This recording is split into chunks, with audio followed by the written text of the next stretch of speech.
be really honest, Dave, the first thing that you think is, when it's international break, you think, please let me win the game leading up to international break. That's the first thing.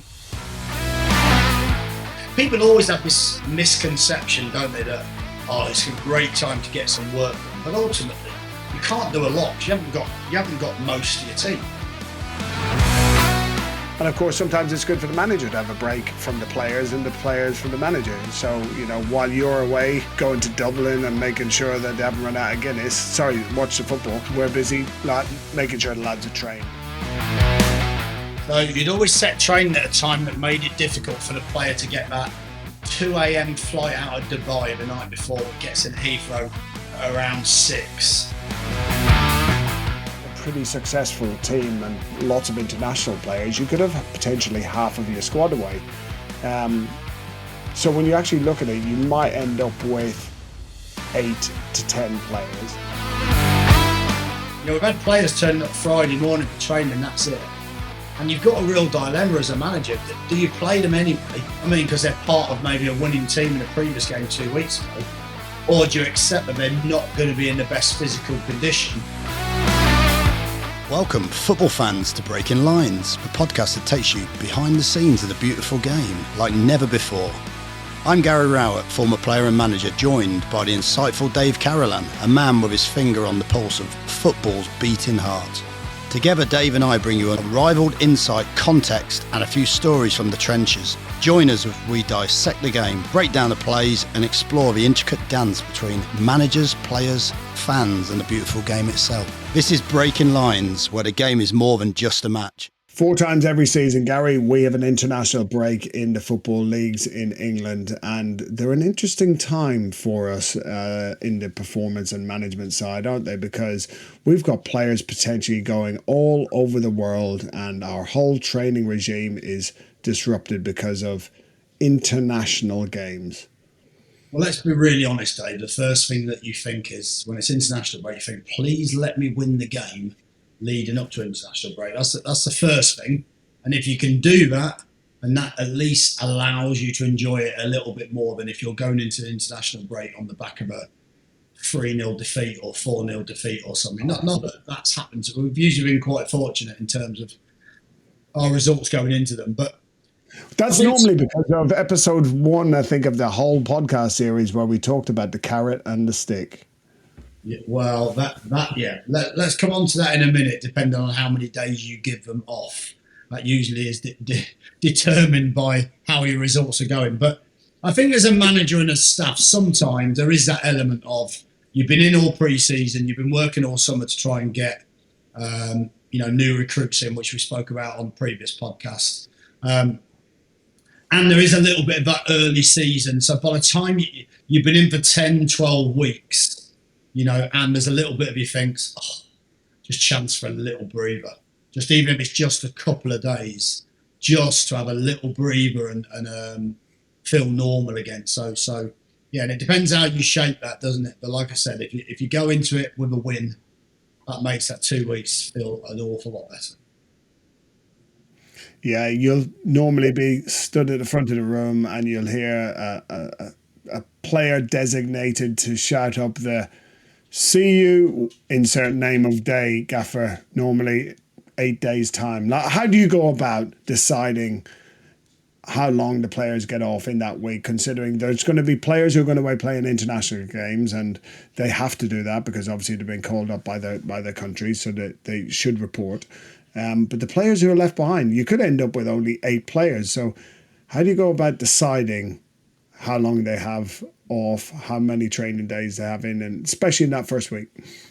Yeah, I think sometimes when you look at it, you go, you have to give them a break because it's a long season, isn't it? If you think about some of the American sports, are maybe going at it for 4 months, then they get a breather. This is like 9 month season. Do you know what I mean? It is a very, very difficult season physically and mentally, and we found that. Yes, the players are paid an awful lot of money. Yes, it's a great job to be in, but you still need to have a little bit of a breather. And I think that's the first thing that you think about. We used to do it differently, didn't we? So we used to give them like a day or 2 off, and then often it would be the following weekend. We'd maybe give them Thursday, Friday, Saturday. So we'd maybe give them a 4 days off to split the 2 weeks up.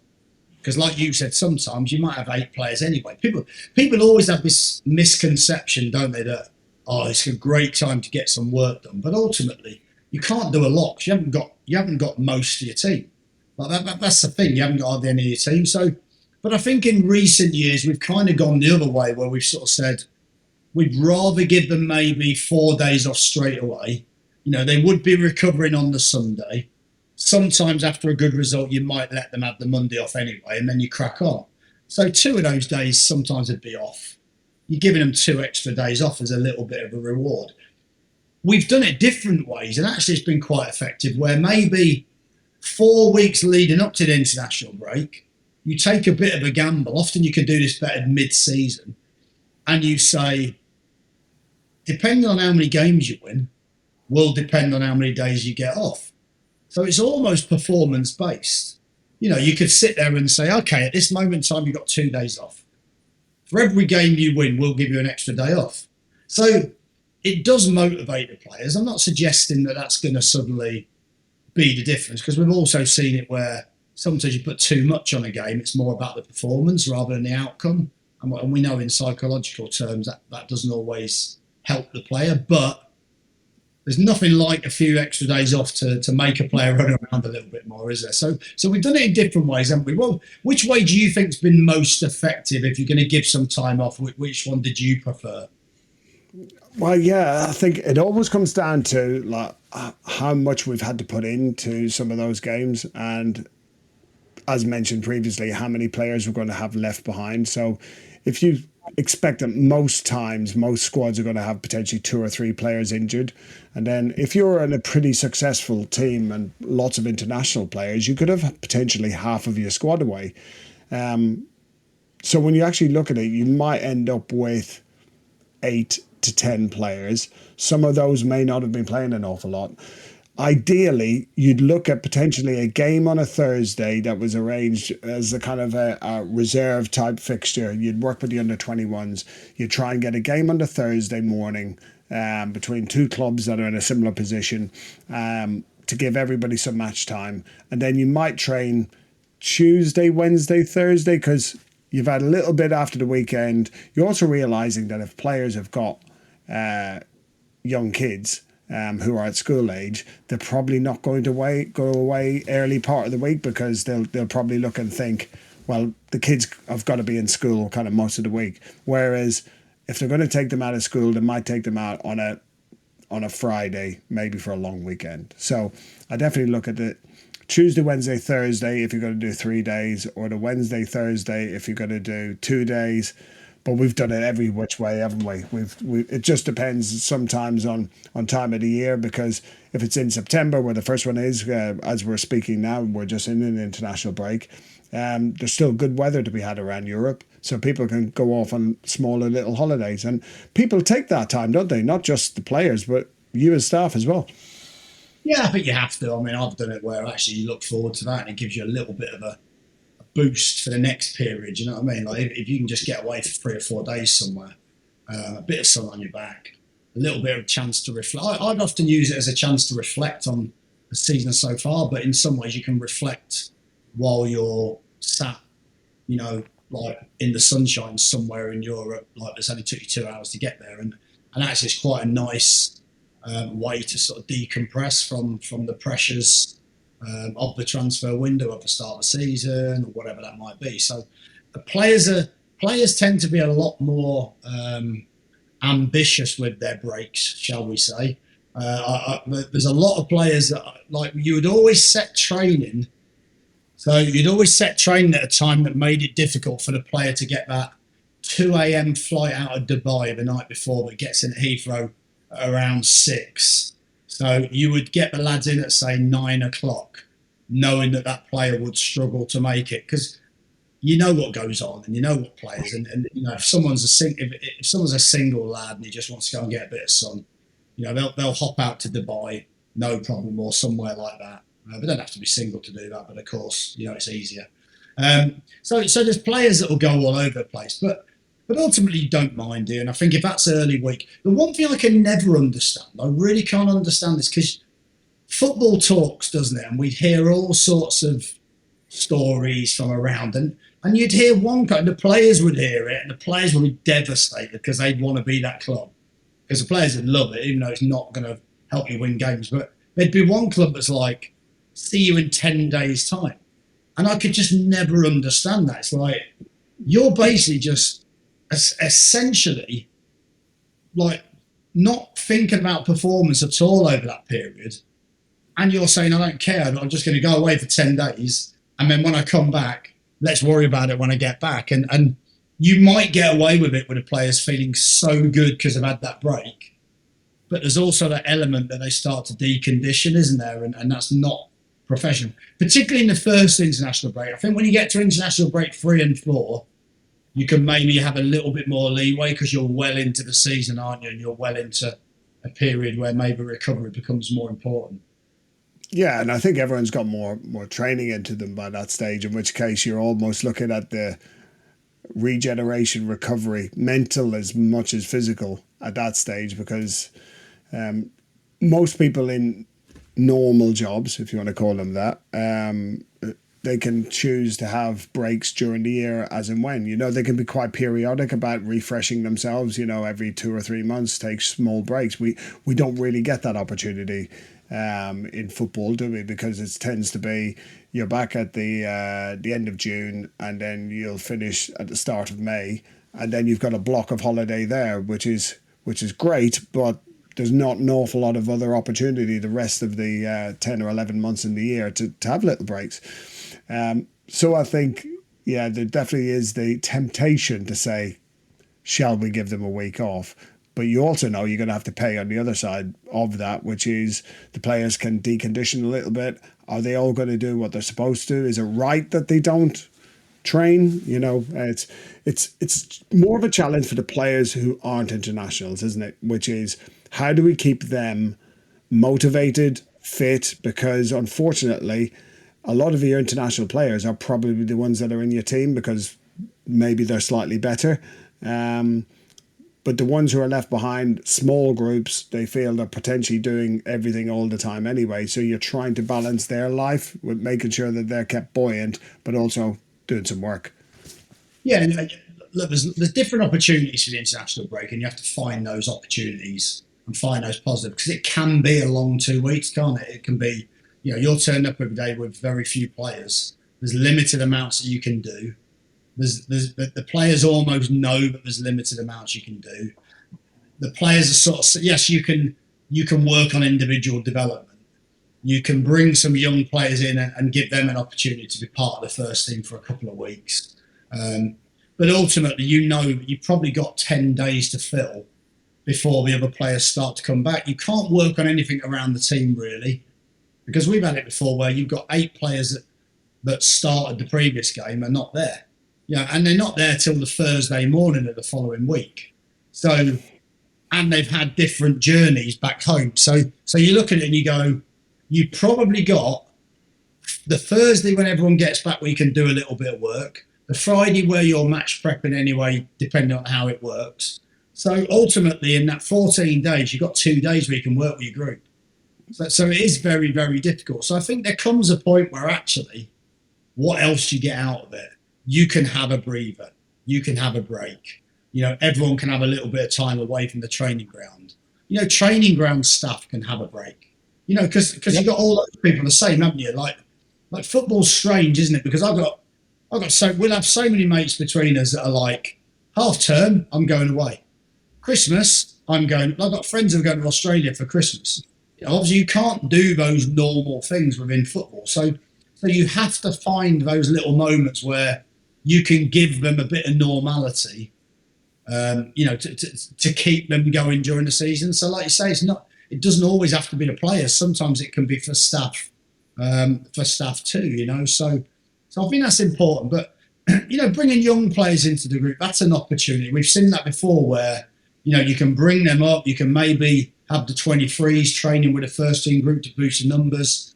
And some of those can start to step out of the limelight and show what they're about. There's important opportunities in those international breaks as well.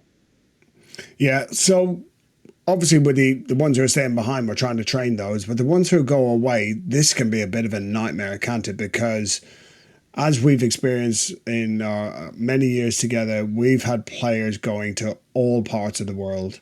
You've got players going to Australia, to different parts of Africa, to South America or the US, as well as all across Europe. And the travel, the distances that they have to go, the state they get back in, jet lag and dealing with all of that, how professional those clubs are. It's actually more of a challenge really dealing with the ones who aren't in the building because all of their experiences are so different. Yeah, we spent hours, haven't we, in my office going through, okay, so what's he done in training? I don't know because they haven't sent his data through, and then you've got another country that has sent it through straight away and you go, well, he's done absolutely nothing. He's had a week with the international team and he's done probably a quarter of what the lads that are in your group have done. And so you're balancing off all these things, aren't you? Or you've got a player that has got a slight injury. You don't want to pull them out like a lot of clubs do because that's not fair. The player wants to travel.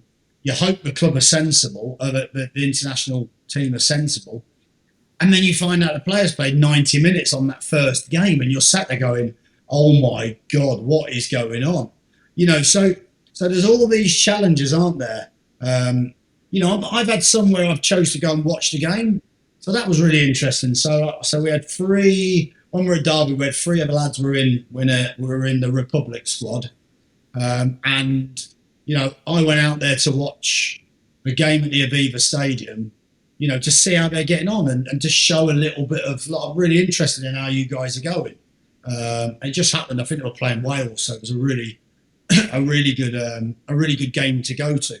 So I think there's different ways you can spend that week and spend that time and find it positively. But it is a challenge, isn't it? It's a real challenge. I mean, like you say, you will spend time monitoring what the players are doing.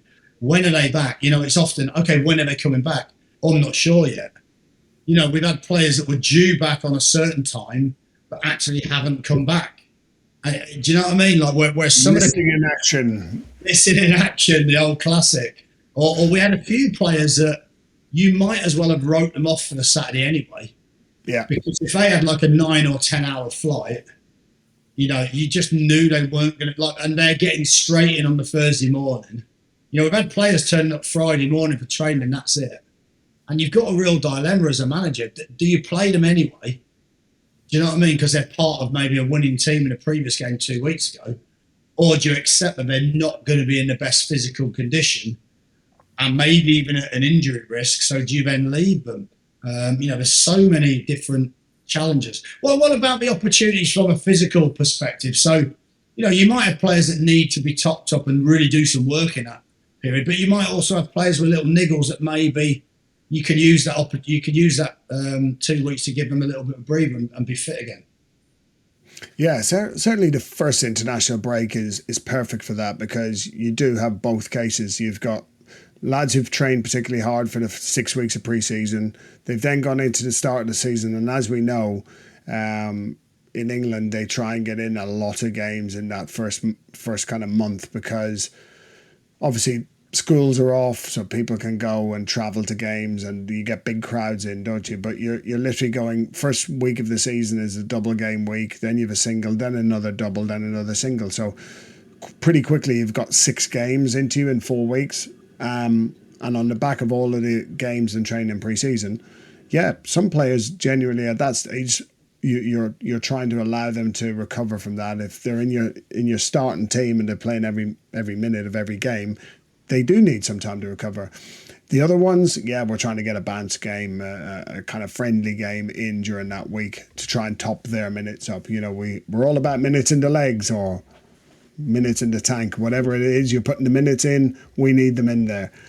So yeah, certainly we're trying to get a game in if we can. And of course, sometimes it's good for the manager to have a break from the players and the players from the manager. So, while you're away, going to Dublin and making sure that they haven't run out of Guinness. Sorry, watch the football. We're busy making sure the lads are trained. And sometimes you do get that different feeling when the manager's not there, when he's off doing stuff, because the players, of course, it's like when you've got a substitute teacher at school, isn't it? You know, you can just relax a little bit. We get the work done. We still get it done well, but there's obviously a slight difference in ambience. That might be the best word we've used on this podcast so far. That's what you're saying, really. It's nowhere near as professional or as fun. Oh, it's far more fun. Yeah, far more fun. But, you know, it's no easy way to tell a manager that, but we just let them think, yeah, lads did all right, yeah. But no, it is good training, and you can do different stuff. You can have a bit more fun with the training as well, aren't you? Because it's not like you're preparing straight into a game. Everybody knows that if we get in, work hard, get the work done, we can be done and dusted, and everyone can relax a little bit. Obviously, when it gets to the second week of the international break, we try and go into a rhythm where we would normally prepare for games. Half the time is trying to stop the coaches getting giddy on a Monday because they think they've had 4 days off, let's run them even more. That's where all the injuries seem to happen, don't they? Where people start, right, let's do something different because it's international break. It's amazing how you get out of that little flow state, don't you? You get out of that certain way of training and preparing, and actually sometimes when you change things in those breaks, and we've been conscious about, haven't we, actually, to try and keep it as similar as possible and not to start introducing too many new things into those moments. But there's a couple of things there. So there's been times where players haven't played minutes and they go away to their international break because obviously they're still internationals and they still get called up. And actually sometimes you're hoping they play. So there's times where players maybe have got a niggle and they've played all the time, you hope they don't play both games. And there's times where players actually, you know, you can get them game time on international break is brilliant because they haven't had it with you necessarily. And I think those ones are also sometimes important. I think also, like you said about the manager, I mean, you know, I should be pushing this all the time really publicly, shouldn't I? But the manager should never be there the first week. Should always have a week off. You know, I think that's the obvious thing to do. But there is a time and a place where the players have heard the same voice time and time again. And actually, sometimes there is an opportunity for them to still train, but maybe change the environment a little bit, maybe change the voice a little bit, maybe not have the pressure of the manager on the sideline or in the session barking away. And because the intensity is a little bit different often, isn't it, when the manager's taking a session or the head coach is taking a session, because you're picking a team, you know, so of course the players are going to respond in a different way. So I think there are certain parameters that do change, and I think really it's always about what can make us better for the next period or the next game, and there's so many things go into that melting pot, you know. And also you forgot to mention the iron, Dave, in the Guinness in Ireland, because it's not all bad. Do you know what I mean? Some of this is nutritionally sound advice as well. That's why I always used to watch Ireland's games and nobody else's. Well, as the old ad used to go, Guinness gives you strength. So it's kind of a strength building quality of going to Dublin and consuming Guinness from the source.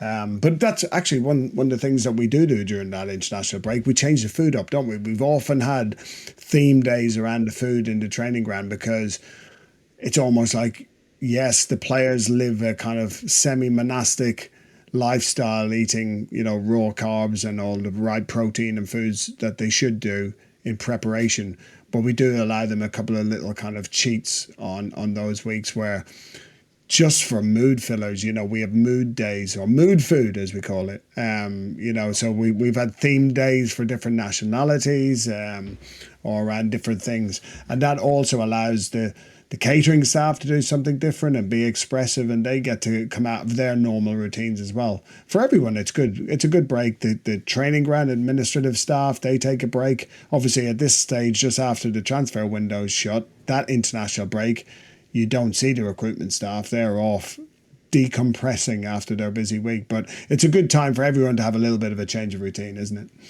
That's what usually happens, doesn't it? It's like the playing staff and the coaching staff are usually there working away, aren't they, just to a certain degree. You might have a small break. And then you find out the chief exec's away for 2 weeks. The head of recruitment's away for 2 weeks.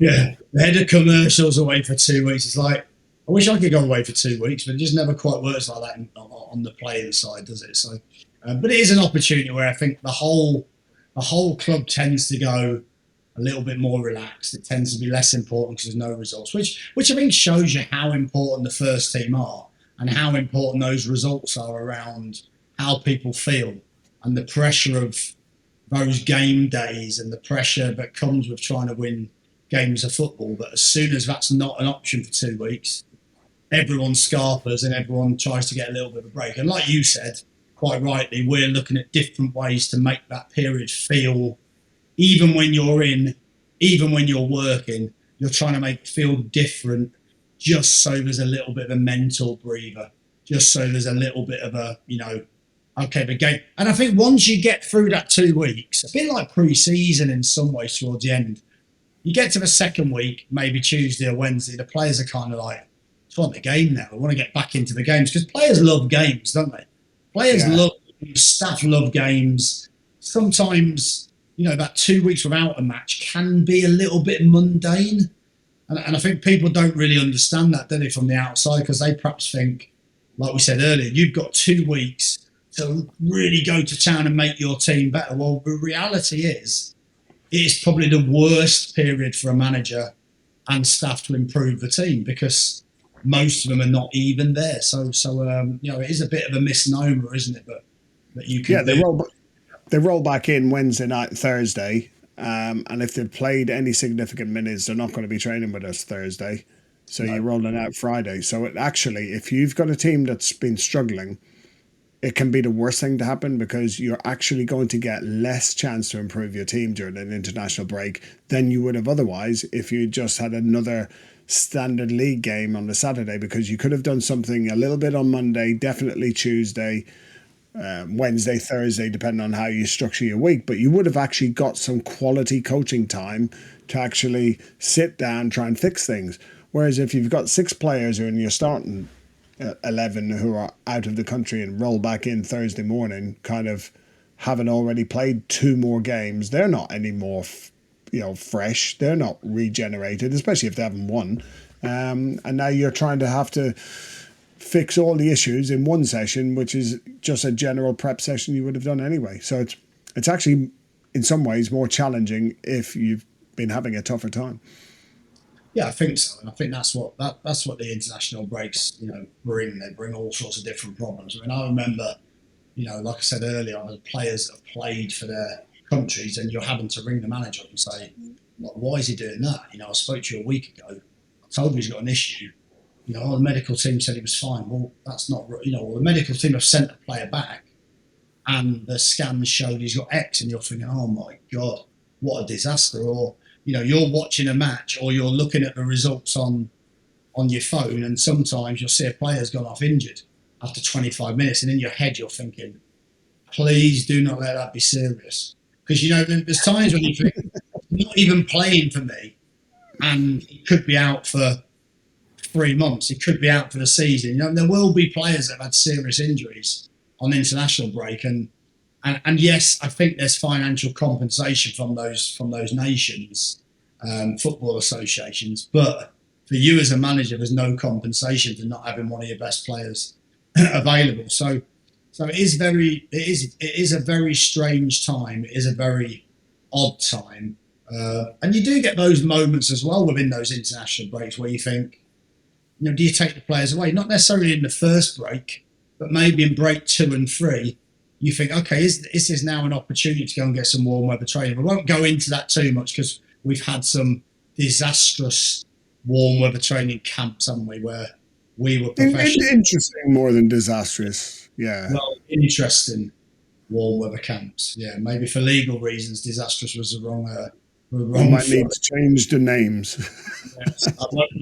I won't follow that up with any stories, but there's definitely some in there. So yeah, what's it like dealing with those international managers? Are most of them conscious of the challenges of club football and are trying to be fair with you in terms of how they manage your players, or is it kind of like, I'm sorry, but I've got a job to do at international level, and while they're with me, they're my player, and I'm going to do my thing? a little bit of both, Dave, if I'm being honest. I think, most managers are fine and most understand. Most have been in your position, so they understand. But most of them are trying to win their games. So there becomes a point where any manager has to say, I'm going to have to be a bit selfish. And I'm going to have to just play this player, even if there may be, complications by playing him from an injury perspective. I think most are reasonably fair. And I think what you tend to do, and this is not going back to the sort of Alex Ferguson days of, you'd hear stories about he would pull the player and say, you're not going. If you had any sort of a niggle, or you're not going because it's just a friendly, his main players. Obviously, you wouldn't go quite that far because you haven't got quite the same power or the same pull. But occasionally you would speak to that player before he went and say, look, you need to let them know the issue. You need to let them know you've not been training. You need to make sure that they're fully aware of the situation. You need to be strong enough to pull yourself out if that's the case. Some players will do that, some players won't. Some players will turn up and just do what they're told. And I think that's the challenge really of trusting a player or hoping that the player does the right thing. It's often a player wants to play for their country. Well, most players want to play for their country. So if they get a chance to put the cap, and they've got a slight injury, they're going to take the cap and hope they can get through. We've dealt with loads of players before. It's like, I thought I could get through it. How many times have we heard that? I thought I could get through it. I was injured. I didn't say anything. I didn't want to alert you to it. I thought I could get through it. And often you're then picking the pieces up after that international break, So, and like we spoke about before, some of those training sessions can be really sporadic. Often the international camps, they don't do hardly anything, do they? They won't train hard. And you understand why. But so a player could come back, no game time, and hardly done anything for 2 weeks. And actually be deconditioned.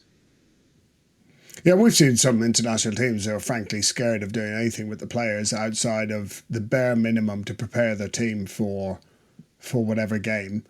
They're literally hoping that you've conditioned the players well enough because they're just scared of injuring players by doing too much. If it's in the game, okay, fair enough, it's in the game. They just don't want to get caught out for an injury that happens in training. And therefore they kind of protect themselves from that. And we've seen in the past where there's been club v country kind of wars around, what kind of training a team did with the player who was sent. You have to report. If you've got an injury nowadays, you have to report still, unless you get excused. So if you turn up and the country thinks this isn't too bad, then they might just train the player. And I think that's what's happened in the past. So now a lot of countries just go, look, we're just going to do almost the bare minimum. And therefore, the players can decondition a little bit if they're away for 2 weeks and do nothing. And then we've got to then try and pick up their training when they come back to ensure that they don't break down when they're with us. Absolutely. And that's the challenge, isn't it? So it is a challenge. It is a challenging period. I think it's, having worked in League Two where there's no international breaks, you would definitely rather them. So I can tell you now from experience, a whole season with 0 breaks and game every weekend and game in midweeks to the additional cups. And, that is a challenge. That is a real challenge. I mean, I know some of those teams now will actually still have internationals because, of course, there's so many more nations and there's such a big pool of players now from all over that you're seeing like a non-league player getting called up for a country. Do you know what I mean? That's how far down it goes. But often you wouldn't get those games called off because I think you've got to have something like 3 or more players being called up, and most clubs in that level wouldn't qualify. So that is a long season, I've got to say. It makes it very easy and very simple. You don't have some of these problems, but there are times when you think, you get a game called off in League Two and that game's called off 2 or 3 days in advance. That is actually a nice feeling because you can almost have a little mini international break yourself, give them the weekend off and maybe a day either side, and do it that way. So it's a real challenge. I think people don't realise. No one has sympathy really for the modern day footballer, do they? Because compared to a normal job, what have you got to complain about? And I understand that. When you're training virtually every day for 9 months, there does come a point where you think, I just want a little breather. I just want to take myself away for 3 or 4 days and feel normal. So, and one thing I found as a manager, those periods were invaluable to review. I mentioned it earlier, to review and to look at, okay, the first 4 or 5 games, what have we done well? What do we need to improve? How do we need to shape the training, or what do we need to do in the games from a stylistic point of view to actually, let's say, you've been conceding goals or conceding chances. Suddenly you get a chance to look and go, okay, do we need to shore up a little bit? Are we attacking with too many numbers, or vice versa? Are we not creating enough in attack? And therefore, because you've got a little bit of time to sit back and think, rather than in the midst of a season where it's game, problem, and you've got to solve everything on the go. Sometimes it gives you the chance just to review your practices, and I'm sure you'd use it exactly the same way. Yeah, I think when we've looked at in the past, we've talked about the 5 Fs of pre-season camp, but we had the 4 Rs of the international break. So on the physical side, rest and recharge, and on the kind of technical side, coaching side, it's about review and reflect, if you want to call it, and then renew and refocus. So yeah, there's about 12 hours there in total. But, You've done a million hours there. That was brilliant. Million hours. Not like us to overemphasize it either, is it? But you're 100% right. I had 7 years in League One with Colchester with no international breaks, and I remember the first one we got at Birmingham when I joined you there. It was like I didn't know what to do with myself for like 3 days. It was like, I'm not at training for 3 days. Like, what's this all about? Because we never had the options of giving time off in League One, because, as you say, you had the normal cups that most of the Championship and Premier League teams would be in, but then you had the Johnson Paint Trophy or Bristol Motors Trophy, whatever name it has now for League One and League Two, which meant you had another series of group games, and they were always sandwiched into those periods as well.